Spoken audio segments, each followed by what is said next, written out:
Ramdam na ang excitement ng mga fani sa bagong serye ng Kim Chiu at Paolo Avellino. Kaluka nga ang reaksyon nila sa bagong post ng Dreamscape, ang producer ng The Alibay na umani agad ng sangkatutak na mensahe.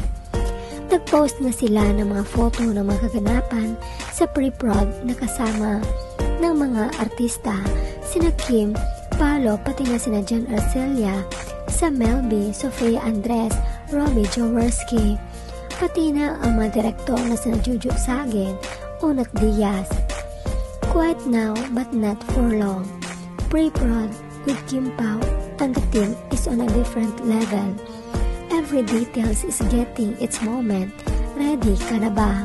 Tanong ng Dreamscape. Prep for scenes I never imagined would happen. Sabi ni Kim, naramdamong nanibago.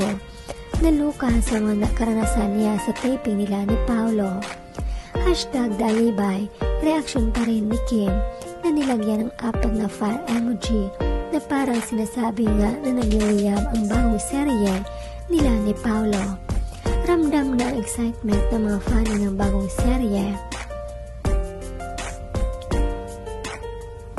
At syempre kanya-kanyang pandar na mensahe ang mga Kim Pao fani. Yes, ready na kaming manood. While waiting for The Alibay, nanood muna ako ng linlang. Magbabalik na ako bilang subscriber dahil sa Alibay. Please, i-release nyo na ang teaser. Grabe si John Arcelia, ang daming ganap. Excited na for Stella Marie. Thanks sa pasilip, buo na ang araw ko.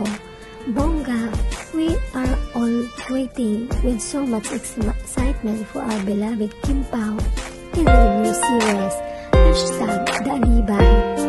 Always keeping you and the whole team in our prayers for protection, good health, and a joyful journey while filming.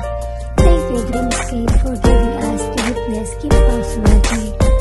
Ganda ng casting. Kanino kaya mainis at mangbibigyan? Excited na yung tingin ni Pao sa first photo. Di naman sa camera katingin. OMG, ang world class and series na #Dalibay. Ang marami daw sa first dito, lalo na kay Kim na di pa niya nagagawa. To make sure na okay siya, na comfortable siya sa mga scenes. Hi, ang sweating girl. Sure yan, nagawa nga nila ang kanilang sobrang ganda. First time nila magkasama, ngayon parang comfortable na sila sa isa't isa.